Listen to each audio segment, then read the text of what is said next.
Okay guys, what I thought I would do is a series of videos and give you guys some tours of Jerusalem. And one of them we have right here, which you can see, is King Solomon's Quarries. Also called, as you can see, Zedekiah's Cave.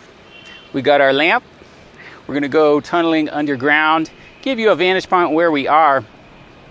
Okay, across the street we have here Golgotha, the place of the skull, and the bus station. And then at Solomon's Quarries, here is the entrance. So let's go and tour Zedekiah's caves. Here we are in Zedekiah's cave in blue. You can see the cave underground, and we're north in the old city of Jerusalem by Damascus Gate. Now in Zedekiah's cave, we are entering a very large chamber.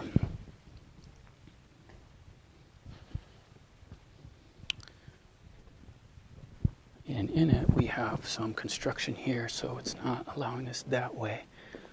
We can enter here, show you some things.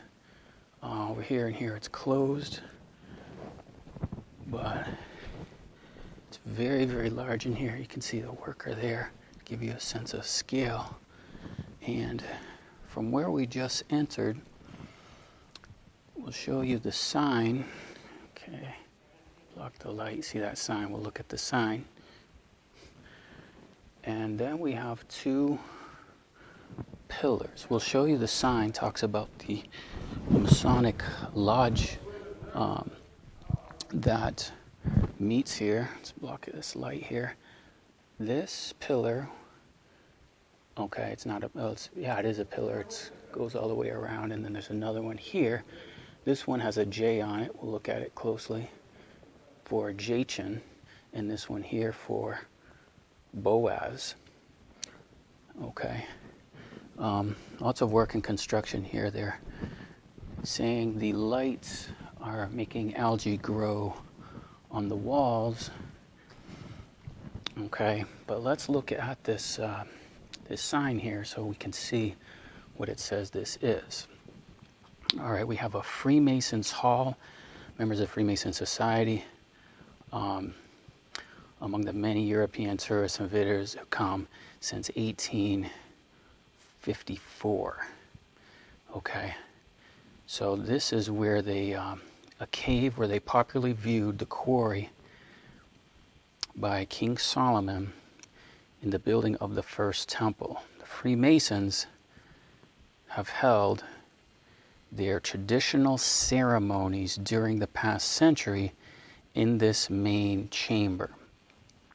So that is this main chamber. Okay, so they did their Freemason symbolism here. And wherever they have a hall, the Freemasons have two pillars, Jachin and Boaz. And so we can see the B right here. As before, this is when we were facing on the right. And then on this one, we can see the J for Jachin. So those are the two pillars, and how they made this a ceremonial room and temple by having the two pillars of Solomon's temple.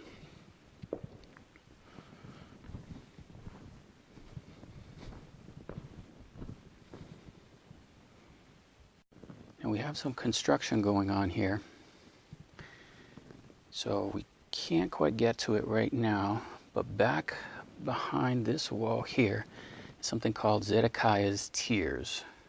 And there's a spring in there, and they call it Zedekiah's Tears. But you can see the man-made quarrying and the lines going throughout the cave system here. And they'll leave support beams like this one in various places to keep it from collapsing. But again, this is this main hall here, and it really, the sound is amazing. Supporting columns. On both sides of the path are huge supporting columns dug out of the quarried rock. These columns were left by stone quarries to support the ceiling above. 300 by 600 feet. Very, very large, okay? So these are many of the columns, support columns, that are left in place to support the enormous walls.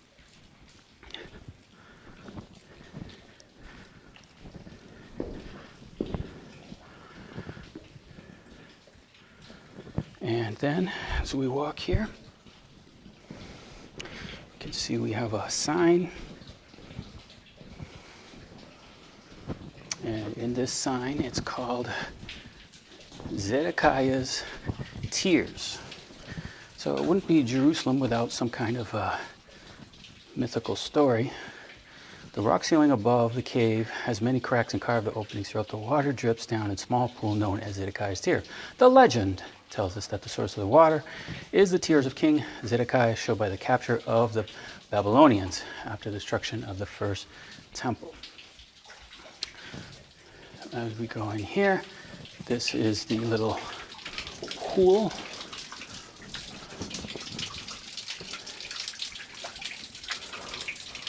Of Zedekiah's Tears.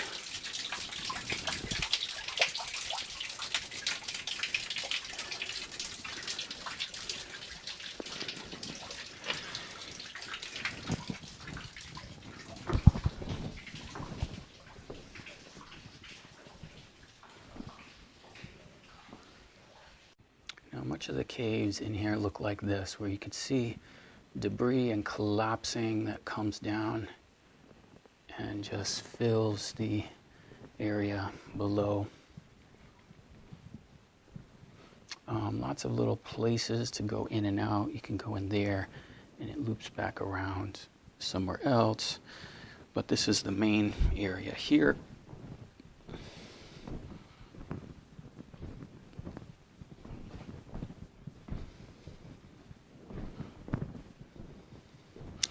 Okay, and then off to our right here, we have more work and construction and maintenance going on. So we'll not go there.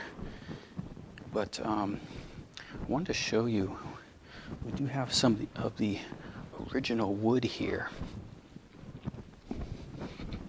Now this is very interesting because this is actually the process of how they would quarry. This is some of the original wood, and what they would do, you can see a worker here. Okay, but what they would do is when they would quarry a section of stone, we'll show you a section kind of like up there, right? They would leave a space in it. I'll show you my hand for reference. They leave a space in it in the wood. They put the wood inside the space, and then they would pour water on the wood, which would expand and break the rock free from the face of the wall. Okay, so that's how the quarrying was done. They would have one part of the stone kind of exposed, like that one there on the right. They'd put a space for the wood, fill it with water, the wood would expand, and it would break the rock free from the quarry. So that is the process here in this quarry. And we do believe this is going back to First Temple period. We can also see that many of the stones are around the size of the sacred cubit, which is 20.6 inches. Okay, so let's go and look at some examples while we have fresh in our mind that wood of the quarrying. Okay, we're in a cave system here, and we have some good examples of stone quarrying. And as we look, we can see these various slots. Okay, and again, they would have, these are not complete, but they would have dug out the slots, placed the wood inside, and then broke free that stone from the surface here. Okay, so some of those ones we had shown you were a little wide. You can see my hand; it's a little wider, that wood, than some of these, but the same principle remains. And the other thing we have is, let's see if we can get my arm in the shot. Okay, hopefully that fits, but that's approximately the sacred cubit. Okay, 20.6 inches, which is approximately tip of the fingers to the elbow. So these are the kind of unfinished quarrying that has taken place in here. And we do see this in many other quarries throughout Jerusalem.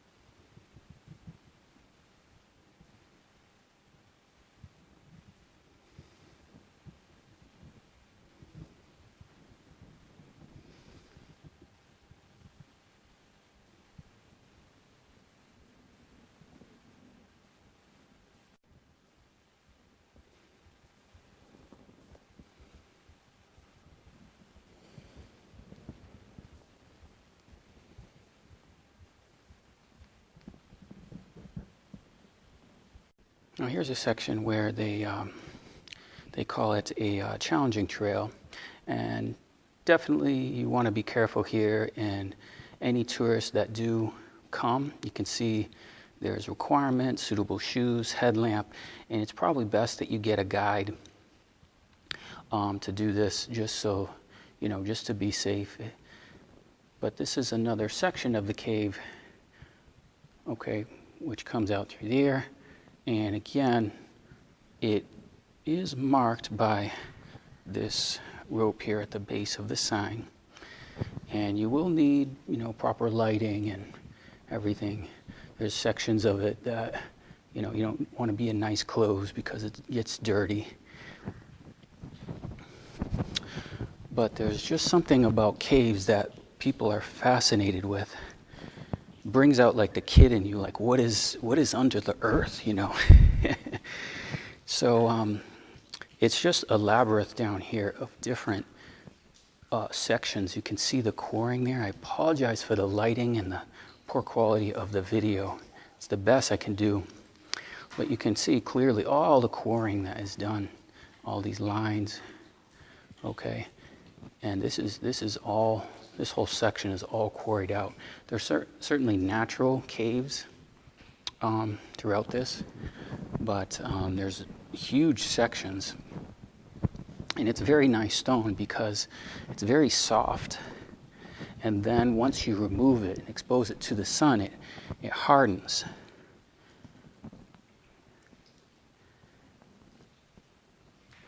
And you can see sometimes there's certain places where there's support beams that aren't anymore, and more collapsed kind of areas.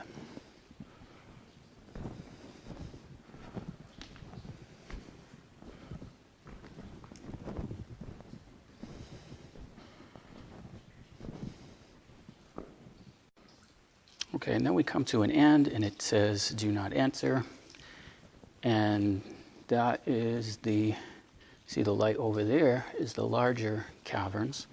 But that is the area in the back and bottom of Zedekiah's cave.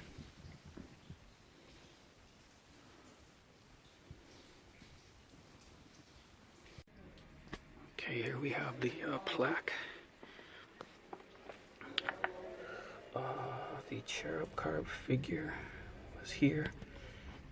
French archaeologist Charles Claremont. Okay, carving measuring 14.10 inches removed. Part of the Palestinian Exploration Fund.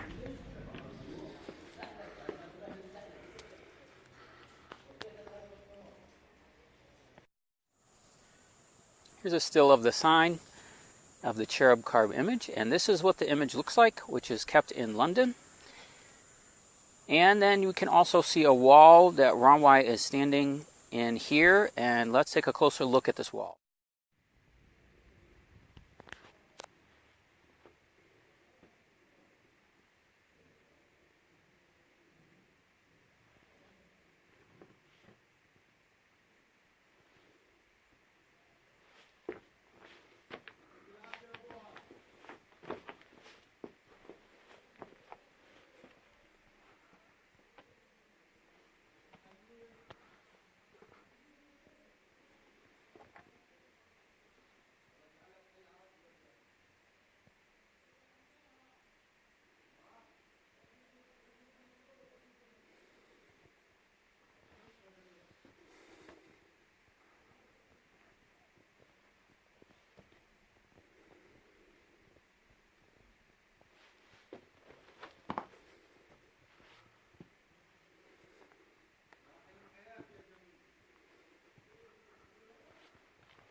Okay, I hope you enjoyed our tour of Zedekiah's cave. We'll have a playlist because the people have been very excited about tours and things showing Jerusalem.